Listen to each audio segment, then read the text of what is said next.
जय हिंद प्रिय मित्रों। दोस्तों आज हम महाजनपद काल से दिल्ली पुलिस के एग्जाम में जितने भी प्रश्न पूछे जा चुके हैं उन सभी प्रश्नों को कवर करने वाले हैं। हमारा पहला प्रश्न है दोस्तों, महाजनपद काल से मगध साम्राज्य का शासक करने वाला प्रथम राजवंश का नाम क्या था? शिशुनाग वंश, हर्यक वंश, मौर्य वंश, नंद वंश। सही विकल्प हो दोस्तों हर्यक वंश। दोस्तों हम आप सबको बताना चाहते हैं कि इसके पहले सिंधु घाटी सभ्यता, पाषाण काल और वैदिक काल का वीडियो यूट्यूब पर अपलोड हो चुका है और हमारे यूट्यूब चैनल ज्ञानलोक पंकज और वाईफाई पंकज दो यूट्यूब चैनल हैं। दोनों चैनलों पर प्ले लिस्ट में ये वीडियो मिल जाएगी। प्राचीन मगध साम्राज्य, प्राचीन भारत में कितने महाजनपद थे? तो 16 महाजनपद थे। कितने महाजनपद थे? 16 महाजनपद थे। उनमें से एक मगध साम्राज्य था। मगध साम्राज्य जो है 684 ईसा पूर्व से 320 ईसा पूर्व तक शासन किया था। इसकी राजधानी, मगध साम्राज्य की राजधानी गिरिवर्ज यानी राजगिरी थी। मगध साम्राज्य का पहला शासक हर्यक वंश का शासक था। ठीक है, जिसका हर्यक वंश का स्थापना किसने किया था? तो बिंबिसार ने किया था।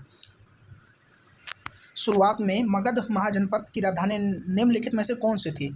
पाटलिपुत्र, राजगिरी, विक्रमशिला, वैशाली। अभी दोस्तों इसके पहले ही बता चुके हैं कि इसकी राजधानी कहाँ पे थी? राजगिरी में थी। इसका पहला वंश हर्यक वंश। हर्यक वंश का संस्थापक कौन था? बिंबिसार था। 16 महाजनपदों का उल्लेख बौद्ध धर्म के अंगुत्तर निकाय में मिलता है और जैन धर्म के भगवत सूत्री में और पाणिनि के अष्टाध्यायी में मिलता है। यानी 16 महाजनपदों का उल्लेख कहाँ पे मिलता है? तो बौद्ध धर्म के अंगुत्तर निकाय में और जैन धर्म के भगवती सूत्र में और पाणिनि के अष्टाध्यायी में भी मिलता है। ठीक है, 16 महाजनपदों में से प्रमुख महाजनपद मगध था, जिसमें कि आधुनिक पटना और गया जिले में स्थित थी, जिसमें आधुनिक पटना और गया जिले भी शामिल थे। प्रारंभ में इनकी राजधानी जो है राजगिरी थी, जो कि बाद में पाटलिपुत्र हो गई थी। मगध साम्राज्य की स्थापना राजा बृहद्रथ ने की थी। मगध साम्राज्य की स्थापना राजा बृहद्रथ ने की थी। इसकी प्रारंभ में राजधानी राजगिरी थी और बाद में पाटलिपुत्र कर दिया गया था। चंद्रगुप्त मौर्य द्वारा प्राचीन भारत में मौर्य साम्राज्य की स्थापना के ठीक पहले निम्नलिखित में से किस राजवंश ने मगध पर शासन किया? बृहद्रथ, नंदवंश, प्रदोतवंश और शिशुनाग वंश। दोस्तों इसका सही विकल्प होगा option number B. Chandragupta Maurya ने घरानंद की हत्या करके जो है शासन पे आए थे, तो नंदवंश। ठीक है, चंद्रगुप्त मौर्य द्वारा प्राचीन भारत में मौर्य साम्राज्य की स्थापना के ठीक पहले कौन सा राजवंश मगध पर शासन करता था? नंदवंश करता था। नंदवंश का संस्थापक कौन था दोस्तों? महापद्मनंद था, जिसने शिशुनाग वंश के बाद नंदवंश की स्थापना की। नंदवंश का शासक या इस वंश का अंतिम शासक घनानंद था, जो कि सिकंदर के समकालीन था, जिन्हें चंद्रगुप्त मौर्य ने चाणक्य की सहायता से पराजित कर मौर्य राजवंश की नींव डाली थी। निम्नलिखित में से कौन सा रिट जीवन और व्यक्तिगत स्वतंत्रता के अधिकार की रक्षा करता है? परमादेश, प्रतिषेध, अधिकार परीक्षा, बंदी प्रतिष्ठीकरण। Option number D. दोस्तों ये संविधान का क्वेश्चन बीच में डाल दिया गया था उस बुक में, तो वही है। तो कौन सा रिट जीवन और व्यक्तिगत स्वतंत्रता के अधिकार की रक्षा करता है? परमादेश, प्रतिषेध, आधार परीक्षा, बंदी प्रत्यक्षीकरण। तो बंदी प्रत्यक्षीकरण जो है इसका सही विकल्प होगा। बंदी प्रत्यक्षीकरण यानी हाइबियस कार्पस रिट जीवन और व्यक्ति के व्यक्तिगत स्वतंत्रता के अधिकार की रक्षा करती है। ठीक है, यह रिट किसी भी व्यक्ति को गैर कानूनी रूप से हिरासत में लेने के खिलाफ एक शक्तिशाली हथियार है। अगर किसी व्यक्ति को बिना किसी कानूनी आधार की हिरासत में रखा जाता है तो वह या कोई पूर्व मित्र या परिवार का कोई सदस्य अदालत में बंदी प्रत्यक्षीकरण याचिका दायर कर सकता है। यानी मान लीजिए किसी व्यक्ति को बिना किसी गैर कानूनी रूप से हिरासत में लिया जा सकता है, तो वह व्यक्ति अपना स्वयं जा सकता है या उसका कोई मित्र हो या उसके परिवार का कोई सदस्य अदालत में जाकर बंदी प्रत्यक्षीकरण याचिका दायर कर सकता है। यह क्वेश्चन पूछा जा सकता है यूपीएसआई में कि बंदी प्रत्यक्षीकरण कौन कौन दायर कर सकता है। तो ये यूपीएसआई की नज़र से बहुत इंपॉर्टेंट क्वेश्चन है, क्योंकि कुछ साथी दिल्ली पुलिस के साथ साथ यूपीएसआई की भी तैयारी कर रहे होंगे, इसलिए उनको भी ये बात ध्यान में रखते हुए चलिएगा। निम्नलिखित में से कौन सा प्राचीन भारत की क्षेत्रीय शक्ति का एक भाग नहीं था? मगध, कंजकुब्ज, कुरु, कौशल। इसका सही विकल्प होगा दोस्तों कन्याकुब्ज नहीं था कोई। मगध था, कुरु था, कौशल था। प्राचीन भारत की क्षेत्रीय शक्ति यानी टेरिटोरियल पावर का भाग कंजकुब्ज, कन्नौज नहीं था। यह पुष्पभूति वंश के महान शासक रहे हर्षवर्धन की नवीन राजधानी थी कन्नौज। ठीक है, हर्षवर्धन की राजधानी थी। बौद्ध ग्रंथ के अंगुत्तर निकाय व जैन धर्म के भगवती सूत्र में प्राचीन 16 महाजनपदों का उल्लेख मिलता है। इसमें मगध महाजनपद सर्वाधिक शक्तिशाली रूप से उभरा था, जबकि पाणिनि के अष्टाध्यायी में 22 महाजनपदों का उल्लेख मिलता है।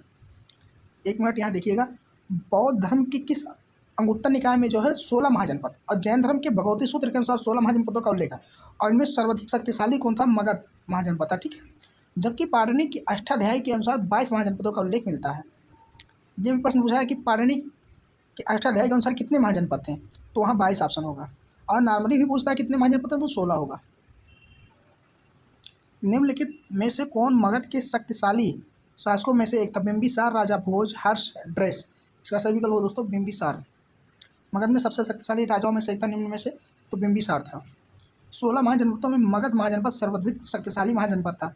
महाजनपद प्राचीन भारत में राज्य या प्रशासनिक इकाई को कहा जाता है। महाजनपद प्राचीन भारत में राज्य या प्रशासनिक इकाई को कहा जाता था। यानी महाजनपद के, जैसे हमारे यहाँ इसमें 28 राज्य है, तो उस समय प्राचीन भारत में जो महाजनपद कहा जाता था उसमें 16 महाजनपद था। इसका विस्तार उत्तर में गंगा और पश्चिम में सोन और दक्षिण में दलाचित पठार क्षेत्रों से घिरा हुआ था। इस साम्राज्य का सबसे महत्वाकांक्षी शासक बिंबिसार था। अन्य कुशल शासकों में अजातशत्रु और महापद्मनंद थे। जनपद काल के दौरान विश्व शब्द का अर्थ क्या होता था? साधारण लोग, दुश्मन, शाही अधिकारी या पुजारी। साधारण लोग। जनपद काल में साधारण लोगों को विश्व कहा जाता था। ठीक है। जनपद वैदिक भारत के प्रमुख राज्य थे।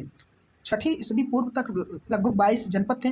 विकास प्रक्रिया के क्रम के बाद ये जनपद आगे चलकर महाजनपद में तब्दील हो गए। भारतीय महाद्वीप में इस तरह 16 महाजनपद थे।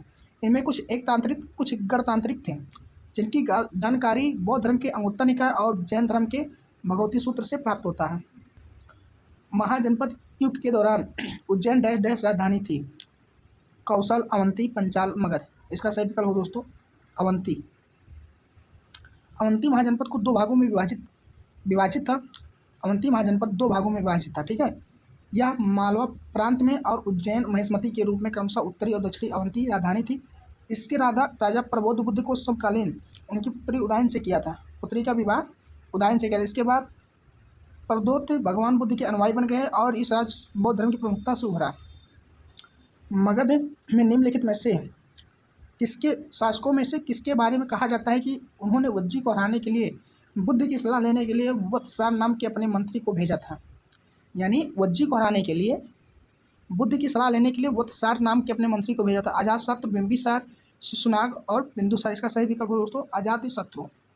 अजातशत्रु दोस्तों ये बिंदुसार का पुत्र था, जो कि महावीर स्वामी और गौतम बुद्ध दोनों लोगों के समकालीन था। ठीक है। अजातशत्रु वज्जियों पर आक्रमण करना चाहते थे और बुद्ध की सलाह लेने के लिए अपने मंत्री वत्सकार को बुद्ध के पास भेजा था। अजातशत्रु ने अंग, लिच्छवी, वज्जी, कौशल और काशी जनपदों को अपने राज्यों में मिलाकर एक विस्तृत साम्राज्य की स्थापना की थी। ये सबसे इंपॉर्टेंट इतिहास है दोस्तों। अजातशत्रु के समय में सबसे महान घटना बुद्ध का महापरिनिर्वाण हुआ था। ठीक है। यानी अगर ये क्वेश्चन बनता कि बुद्ध के महापरिनिर्वाण के समय में जो मगध का शासक कौन था, तो अजातशत्रु थे।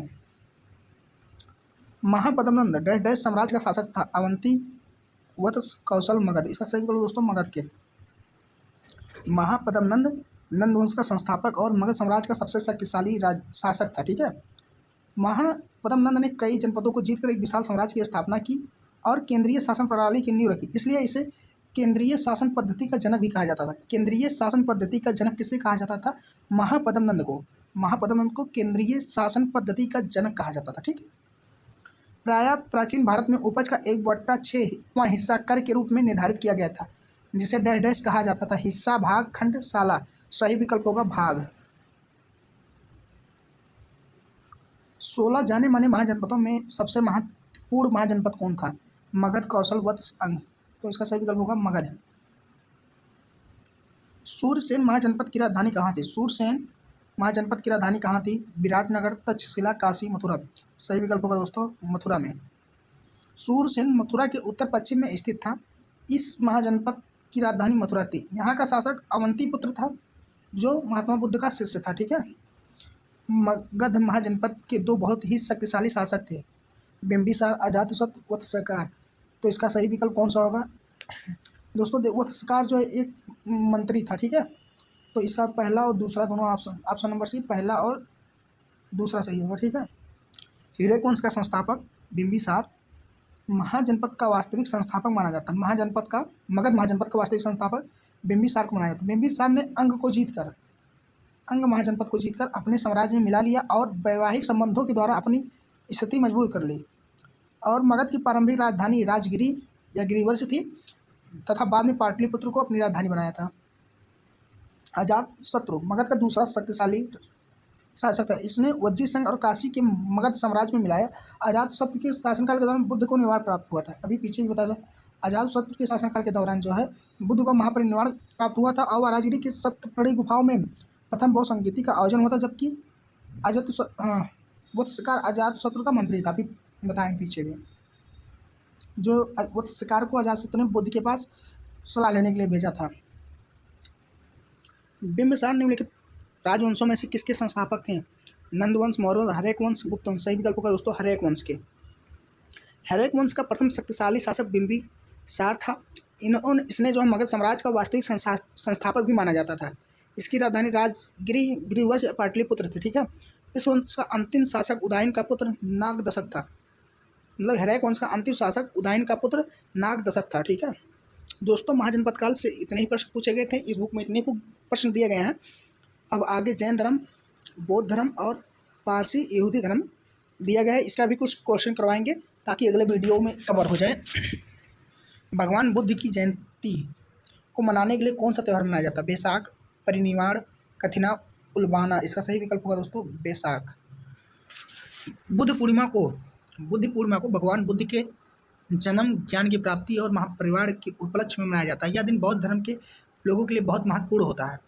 बुद्ध पूर्णिमा यानी पूर्णिमा के दिन भगवान बुद्ध का जन्म भी हुआ था, ज्ञान की प्राप्ति भी पूर्णिमा के दिन हुई थी, और महापरिनिर्वाण की प्राप्ति जो है ये भी पूर्णिमा के दिन हुई थी। इसलिए ये तीनों कार्य जो है एक ही दिन हुए थे। मतलब एक ही दिन, मतलब सब पूर्णिमा पड़ती नहीं है हर महीने में, तो पूर्णिमा के दिन हुई थी। इसलिए यह दिन बहुत महत्वपूर्ण होता है और इसे बुद्ध जयंती या बैसाख के नाम से जाना जाता है।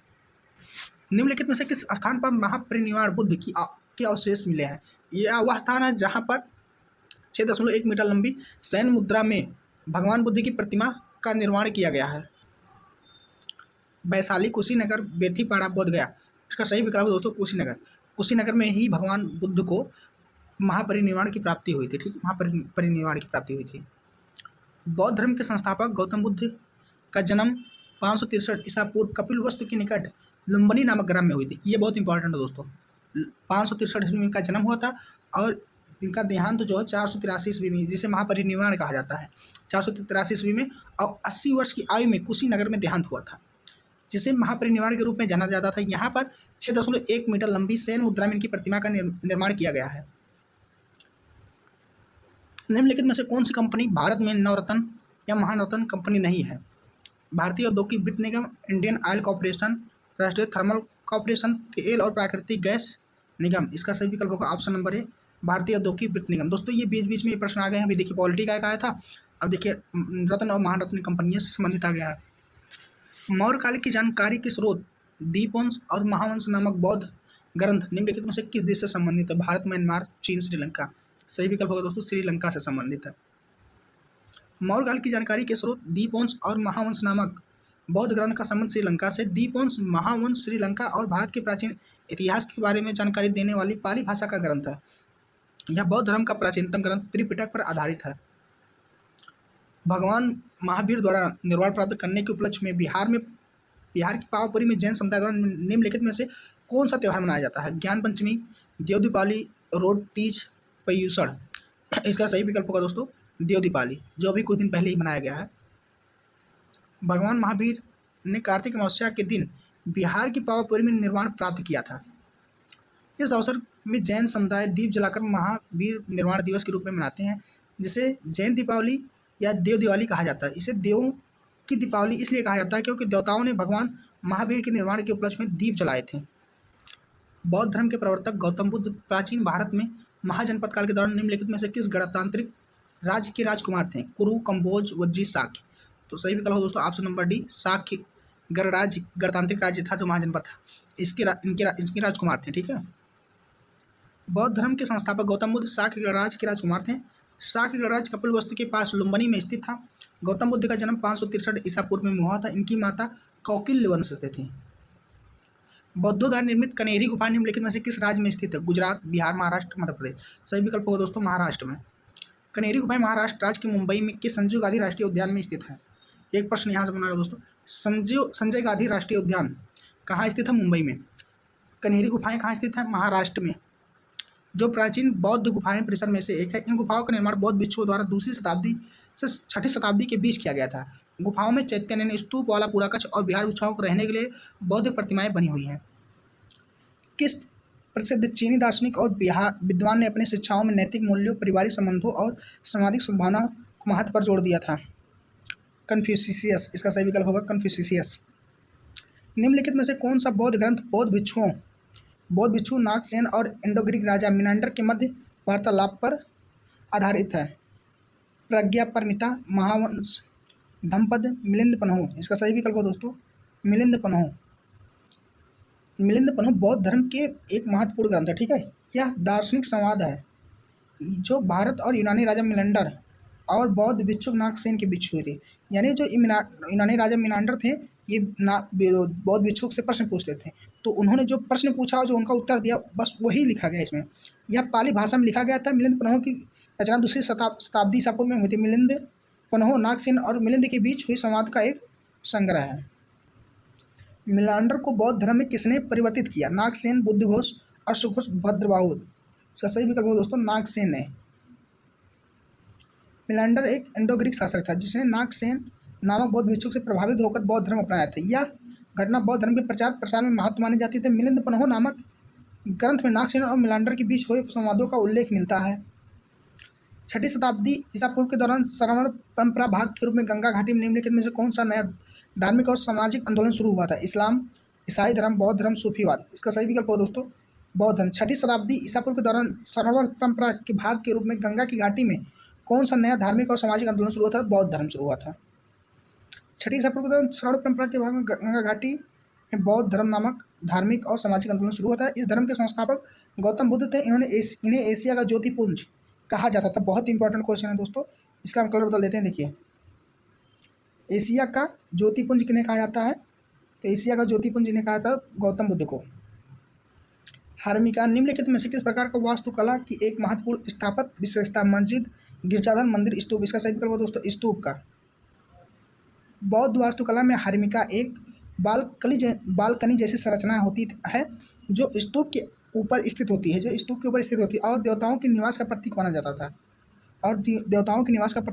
सांची के स्तूप में हार्मिका एक बालकनी जैसी संरचना के रूप में पाई जाती है। सांची के स्तूप में अभी भी बना है हार्मिका एक बालकनी जैसी संरचना के रूप में पाई जाती है। यहाँ ऐसा माना जाता है कि देवताओं का निवास का प्रतीक होता है ये। बौद्ध और बौद्ध संतों के अवशेषों को स्थापित करना या धार्मिक महत्व घटनाओं पर स्मरण करने के लिए बनाए गए हैं। चैतन्य विहार, स्तंभ, स्तूप। सही विकल्प दोस्तों स्तूप। दोस्तों हमारा सब क्वेश्चन कंप्लीट हो गया। आज तो प्रैक्टिस सेट में 1 नंबर से शुरू हुआ था, आगे ऐसे ही सिस्टमेटिक ढंग से चलता रहेगा। कल किन्हीं कारणों से वीडियो नहीं बन पाया था और आगे चलते हैं अगले प्रश्न पे। गौतम बुद्ध बौद्ध धर्म के संस्थापक थे। इनका जन्म 553 ईसा पूर्व लुम्बिनी नेपाल में हुआ था। बौद्ध धर्म का लक्ष्य क्या था? ज्ञान और निर्वाण प्राप्त करना। स्तूप बौद्ध धर्म और बौद्ध संतों के अवशेषों को स्थापित करने या धार्मिक महत्व की घटनाओं को स्मरण करने के लिए बनाए गए थे। यानी जो स्तूप बनाए गए थे ना, वो बौद्ध और बौद्ध संतों के अवशेषों को स्थापित करने और धार्मिक महत्व की घटनाओं को मतलब याद रखने के लिए बनाए गए थे। चैतन्य बौद्ध धर्म का पूजा स्थल और विहार बौद्ध धर्म के अनुयायियों के लिए बनवाया गया निवास था। चैतन्य क्या होता है? चैत्य क्या होता है? चैत्य तो बौद्ध धर्म का जो पूजा स्थल होता है उसे चैत्य कहा जाता है। और विहार क्या होता है? विहार राज्य नहीं, विहार बौद्ध धर्म से संबंधित था। तो विहार जो बौद्ध धर्म के अनुयायी थे उनके रहने के लिए जो बनवाया गया था उससे विहार कहा जाता है। अगला प्रश्न है दोस्तों, डैश बौद्ध और संतों के अवशेषों को स्थापित करने के लिए धार्मिक महत्व घटनाओं को स्मरण करने के लिए क्या बनवाया गया था? स्तूप। शायद ये क्वेश्चन फिर से आ गया क्या दोस्तों? एक मिनट देखते हैं। देखिए दोस्तों, ये क्वेश्चन 100 नंबर पर भी पूछा गया, यानी दिल्ली पुलिस ड्राइवर में 21/10/2022 को पूछा गया था। यही सेम क्वेश्चन जो है, अच्छा ये क्वेश्चन रिपीट हो गया है, 2 बार बुक में दिया। ठीक है, आगे चलते हैं। इसका हिस्ट्री फैक्ट देखते हैं। स्तूप बौद्ध धर्म और बौद्ध संतों के अवशेषों को स्थापित करने के लिए धार्मिक महत्व के घटनाओं को स्मरण करने के लिए बनवाए गए थे। स्तूप का विकास मुख्यतः मौर्य सम्राट अशोक के द्वारा 3री शताब्दी में किया गया था। मध्य प्रदेश की राजधानी भोपाल की सीमा समीप सांची स्तूप बौद्ध स्तूपों के लिए विश्व प्रसिद्ध है। निम्नलिखित में से किस शासक ने को बौद्ध ग्रंथों द्वारा प्रियदासी या प्रियदर्शी कहा गया है? अशोक, बिंदुसार, अजातशत्रु और बिंबिसार को। सही विकल्प होगा दोस्तों अशोक को। इसे प्रियदासी या प्रियदर्शी कहा गया है। बौद्ध ग्रंथों में अशोक को प्रियदासी या प्रियदर्शी कहा गया है। अशोक महान मौर्य साम्राज्य के तीसरे सम्राट थे। मौर्य जो युद्ध के साथ धम्म यानी धम्म का अर्थ होगा पवित्र सामाजिक आचरण की अवधारणा के विकास और बौद्ध धर्म के प्रचार प्रसार के लिए जाने जाते हैं। ठीक है। बौद्ध ग्रंथों अभिलेखों के अनुसार अशोक को देवानाम प्रिय यानी देवताओं का प्रिय और प्रियदर्शी यानी देखने में सुंदर के रूप में जाना जाता है। यानी बौद्ध ग्रंथ के अनुसार और अभिलेखों के अनुसार अशोक को देवानाम प्रिय यानी देवताओं का प्रिय और प्रियदर्शी के रूप में जाना जाता है। जैन संस्थाओं को दान की गई भूमि जैन संस्थाओं को दान की गई भूमि चोल शिलाओं में डैश डैश के रूप में वर्णित किया गया है। पल्ली छंदम ब्रह्मदेव बेल ननवगई देवदान। सही विकल्प दो पल्ली छंदम। चोल शिला लेखों में जैन संस्थाओं को दान में दी गई भूमि को पल्ली छंदम कहा जाता था। शासकों द्वारा ब्राह्मणों को दी जाने वाली भूमि को ब्रह्मदेव कहलाती थी और मंदिरों को उपहार में दी गई वाली भूमि को देवदान और गैर ब्राह्मण किसानों को दी गई भूमि बेलन वगई कहा जाता था। ये बहुत इंपॉर्टेंट है दोस्तों। यहाँ से 4 क्वेश्चन देखने मिलते हैं। चोल शिलालेखों में जैन संस्थाओं में जो दान दी गई थी भूमि थी उसे जैन संस्थाओं में जो दान दिए थे उसे पल्ली छंदम कहते हैं। ठीक है। जो जैन धर्म को दान में दिया जाता था उसे पल्ली छंदम और शासकों द्वारा ब्राह्मण को दिया जाता था ये ब्रह्मदेव कहलाती थी। और मंदिर को उपहार में दी जाने वाली भूमि देवदान और गैर ब्राह्मण जो ब्राह्मण नहीं थे और किसान थे उनको जो भूमि दी गई थी उसे बेलन वगई कहा जाता था। बौद्ध धर्म में त्रिपिटक शब्द का अर्थ 3 डैश डैश है। सड़कें, मकान, पेड़, टोकरी। सही विकल्प पर दोस्तों टोकरी। महात्मा बुद्ध के परिनिर्वाण के बाद समस्त उपदेशों के जो गौतम बुद्ध भगवान के उपदेश थे ना उनको 3 भागों में संकलित किया गया जो त्रिपिटक कहलाए। एक था विनय पिटक, शुद्ध पिटक, अधिधम पिटक के नाम से विख्यात हुआ था। त्रिपिटक एक संस्कृत शब्द है जिसका अर्थ होता है 3 टोकरी। क्या अर्थ होता है त्रिपिटक का? 3 टोकरी संस्कृत भाषा का अर्थ। ठीक है, शब्द है। 3 पिटक बहुत महत्वपूर्ण है।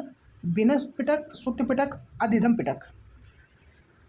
बौद्ध परिषद जिसने जो 2 भागों में बौद्ध धर्म में अंतिम विभाजन का नेतृत्व किया था हीनयान और महायान को निम्नलिखित में से किस साइट पर उल्लेखित किया गया था? राजगिरी, कश्मीर, वैशाली, पाटलिपुत्र। सही विकल्प होगा कश्मीर। बौद्ध परिषद जिसने 2 भागों में बौद्ध धर्म के अंतिम विभाजन का नेतृत्व किया था हीनयान और महायान निम्नलिखित किस साइट पर आयोजित किया गया था? कश्मीर में।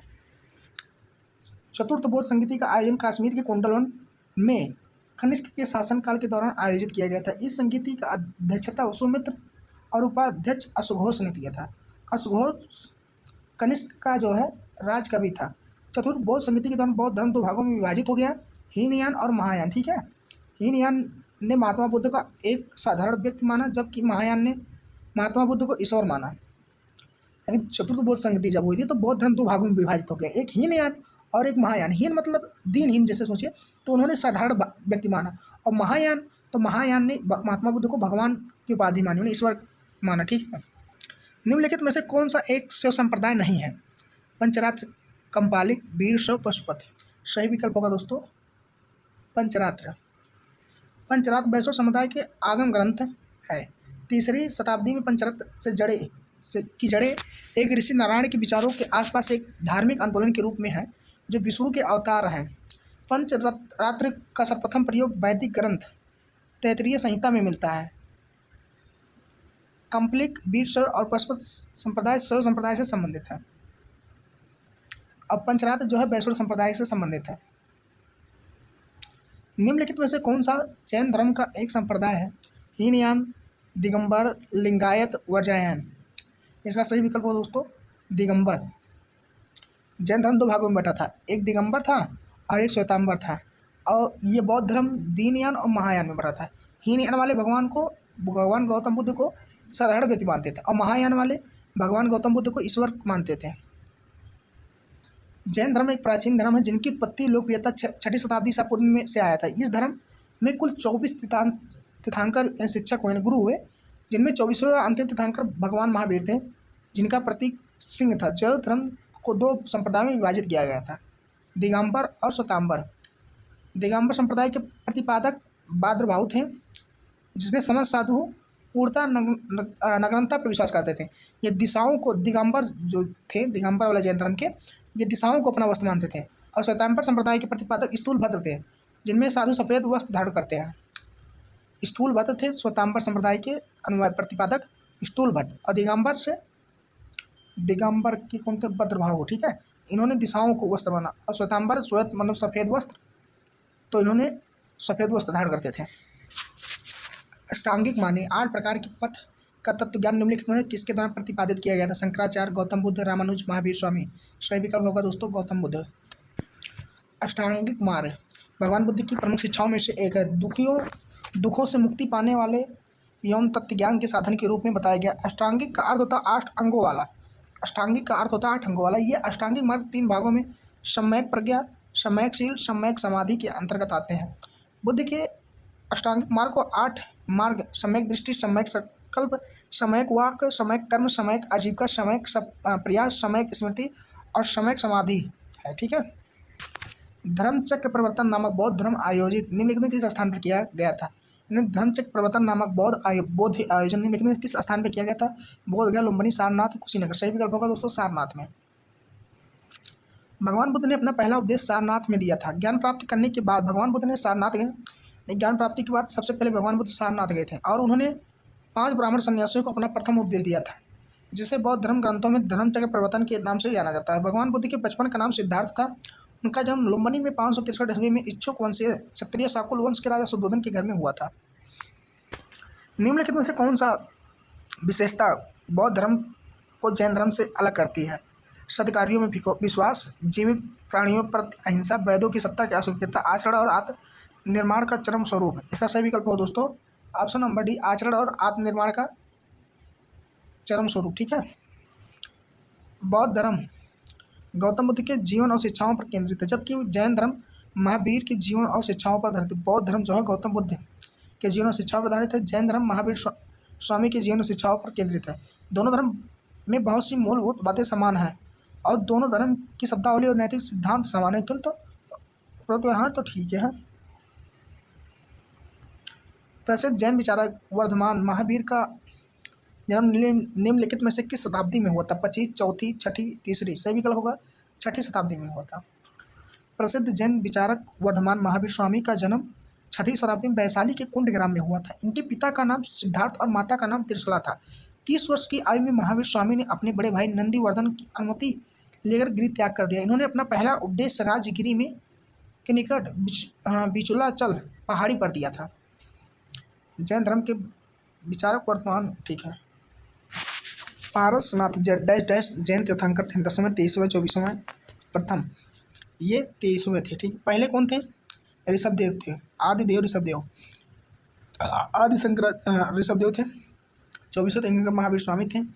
ये जो प्रथम है इनकी मूर्ति हमारे यहाँ अयोध्या में बनी हुई है, मतलब इनका जन्म यही माना जाता है अयोध्या में, और इनकी मंदिर है यहाँ जय मंदिर। और पारसनाथ के 23वें तीर्थंकर जो हैं पारसनाथ थे और 24वें महावीर स्वामी थे। ये तीनों बहुत इंपॉर्टेंट हैं।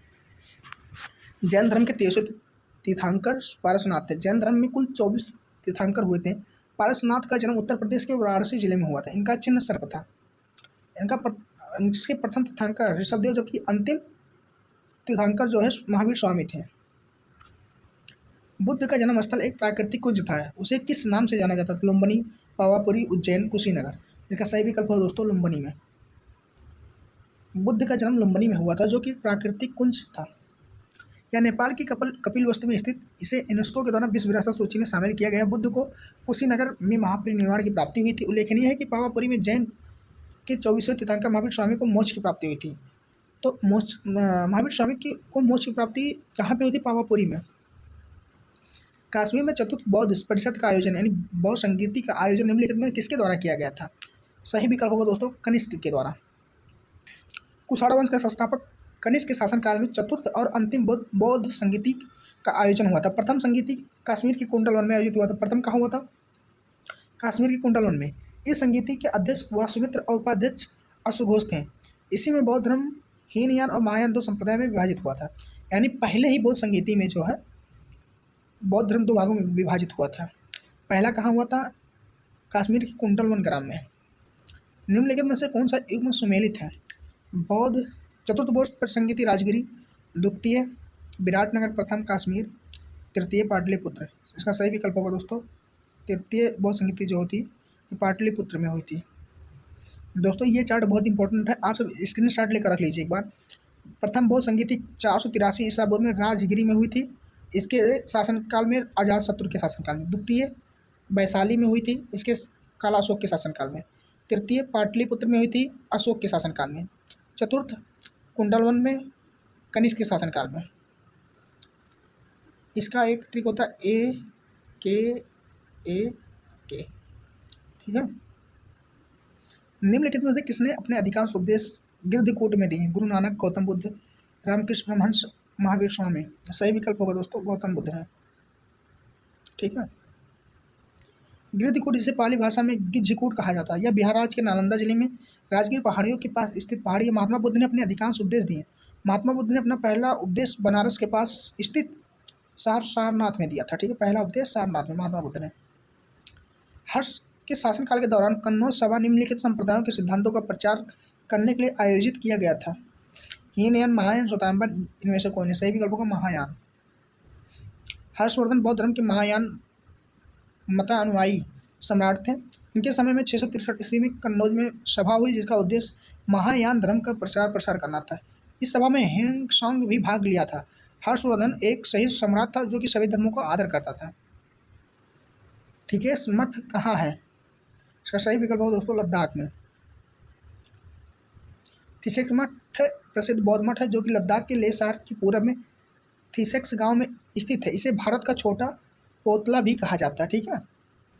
दक्षिण पूर्व एशिया में प्रचलित बौद्ध धर्म शाखा का नाम बताइए। वज्रयान, थेरवान, महायान, उपरोक्त में से कोई नहीं। इसका सही विकल्प होगा दोस्तों थेरयान। जैन गुरुओं या अध्यापकों को क्या कहा जाता था? इसका सही विकल्प होगा दोस्तों तीर्थंकर। जैन गुरुओं और अध्यापक को क्या कहा जाता था? तीर्थंकर कहा जाता था। निम्नलिखित में से कौन सी भाषा बुद्ध द्वारा बोली जाती थी? इसमें से कोई नहीं। पाली भाषा बोलते थे, ठीक है दोस्तों। भगवान बुद्ध द्वारा कौन सी भाषा बोली थी? पाली। और जैन धर्म द्वारा प्राकृत भाषा, ठीक है। और बौद्ध धर्म पाली, जैन धर्म प्राकृत। भगवान गौतम बुद्ध अपने उपदेश पाली भाषा में देते थे, अर्थात गौतम बुद्ध बोलने के लिए पाली भाषा का प्रयोग करते थे। बुद्ध के समय पाली भाषा शिक्षित और पुजारियों और पंडितों द्वारा बोली जाती थी। ध्यान है कि गौतम बुद्ध की त्रिपिटक पाली भाषा में है। त्रिपिटक पाली भाषा में है। पाली भाषा की लिपि क्या थी? ब्राह्मी लिपि थी, ब्राह्मी लिपि। बौद्ध संघ के नियम का उल्लेख मिलता है विनय पिटक में। बौद्ध संघ के नियमों का उल्लेख कहाँ मिलता है? विनय पिटक में। त्रिपिटक बौद्ध धर्म का एक प्रमुख संग्रह है जो कि पाली भाषा में लिखा गया है, ठीक है। इनमें बुद्ध के जीवन की वास्तविक घटनाएं, तत्कालीन समाज और शिक्षा की स्थिति का वर्णन है। त्रिपिटक 3 भाग है जिसका विनय पिटक, सुत्त पिटक, अधिधम्म पिटक। विनय पिटक में बौद्ध संघ के नियमों का वर्णन है। बौद्ध धर्म के नियम का वर्णन किसमें है?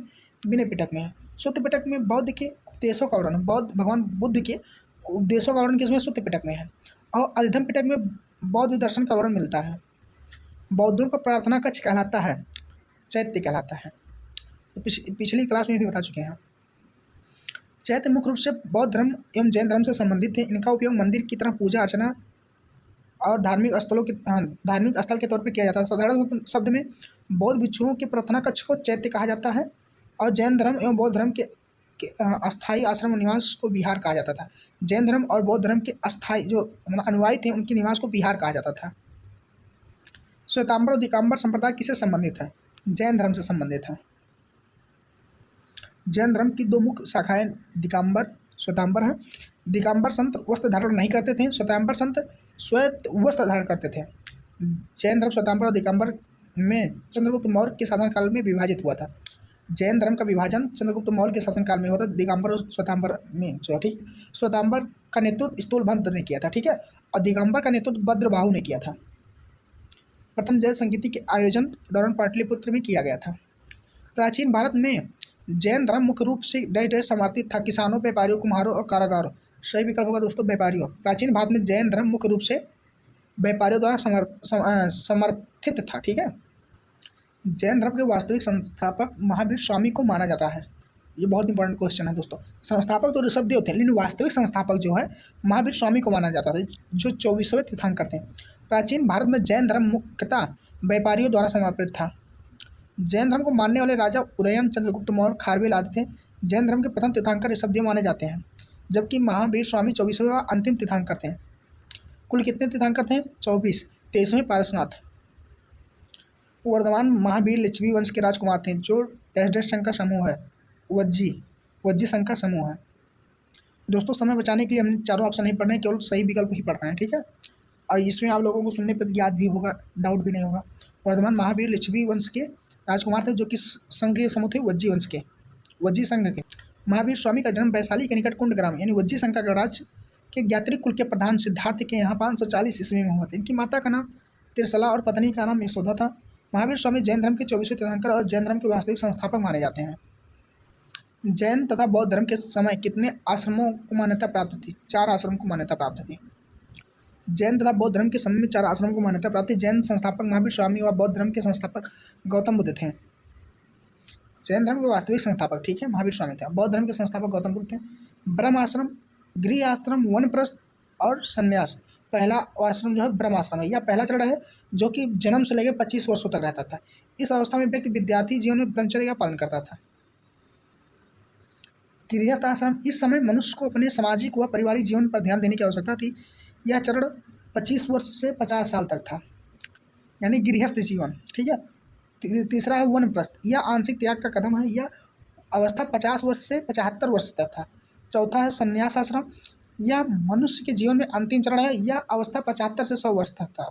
ऐसा माना जाता है पहले जो है 100 साल की उम्र थी, तो 25 के मतलब 0 से 25 ब्रह्मचर्य, 25 से 50 गृहस्थ और 50 से 75 वनप्रस्थ, 75 से 100 संन्यास। जैन धर्म में हथेली पर एक चक्र वाले हाथ द्वारा क्या चिन्हित किया जाता है? जैन धर्म में हथेली पर एक चक्र वाले हाथ द्वारा क्या चिन्हित किया जाता है? अहिंसा, धर्म, प्राकृतिक निर्वाण। सही भी कहा दोस्तों, अहिंसा। जैन धर्म के वास्तविक संस्थापक 24वें एवं अंतिम तीर्थंकर महावीर स्वामी थे। जैन धर्म में 5 महाव्रत हैं, ठीक है। जैन धर्म में 5 महाव्रत, अहिंसा, सत्य, अपरिग्रह, अस्तेय और ब्रह्मचर्य। दोस्तों 5 महाव्रत में पहला महाव्रत अहिंसा, दूसरा सत्य, तीसरा अप्रिय और चौथा अस्तेय, ये पारसनाथ ने जोड़ा था। और चौथा 5वां जो महाव्रत था ब्रह्मचर्य, ये जैन धर्म के वास्तविक संस्थापक जो हैं महावीर स्वामी द्वारा जोड़ा गया था। जैन धर्म में एक हथेली पर चक्र वाले हाथ द्वारा अहिंसा को चिन्हित किया जाता है। किसे? अहिंसा को चिन्हित किया जाता है। बुद्ध किस वंश से संबंधित थे? ज्ञात्री, मौर्य, शाक्य, कुरु। सही विकल्प दोस्तों शाक्य वंश से संबंधित है। बुद्ध शाक्य वंश से संबंधित है, जो कि बौद्ध धर्म के संस्थापक गौतम बुद्ध थे। इन्हें एशिया का ज्योतिपुंज कहा जाता है। यह क्वेश्चन जरूर याद रखिएगा दोस्तों। एशिया का ज्योतिपुंज किसे कहा जाता था? लाइट ऑफ एशिया भी कहा जाता है, ठीक है। एशिया का ज्योतिपुंज भगवान गौतम बुद्ध को कहा जाता था। और इनके बचपन का नाम सिद्धार्थ, इनकी पत्नी का नाम यशोधरा, इनके पुत्र का नाम राहुल, पत्नी का नाम यशोधरा, ठीक है। तो दोस्तों आज हमने महाजनपद काल भी पूरा कर लिया। जैन धर्म, बौद्ध धर्म और पारसी अयोध्या धर्म भी कंप्लीट हो गया। दोस्तों कल हमारा क्लास जो होगा मौर्य साम्राज्य पे होगा। दोस्तों अब हम जो है क्लास हमारा 45-50 मिनट तक होगा, क्योंकि पेपर जल्दी ही है। और हमको काफ़ी बच्चों को कमेंट आना, सर इस क्लास थोड़ा ड्यूरेशन बढ़ाइए, जल्दी क्वेश्चन करवाए, ताकि जो है क्लास जल्दी रिवीजन हो सके, पूरा बुक की रिवीजन करवाया जा सके। इसलिए इस बात को ध्यान में रखते हुए हम जो है एक ही वीडियो में जो है 50-60 क्वेश्चन जितना हो पाएगा 1-2 चैप्टर करवाने की कोशिश करेंगे। धन्यवाद। यहाँ तक आप सबको वीडियो देखने के लिए। दोस्तों वीडियो अच्छी लगी हो तो लाइक करिएगा, एक प्यारा सा कमेंट जरूर करिएगा, ताकि हमको पढ़ने में भी अच्छा लगे कि इतने मेहनत करने के बाद लोगों का क्या रिस्पॉन्स है। आप लोग कुछ लोग हैं कि क्लास देखकर चले जाते हैं, कोई कमेंट, कृपया कमेंट जरूर कर दीजिएगा, ठीक है। धन्यवाद। जय हिंद, जय भारत। आपका दिन शुभ हो।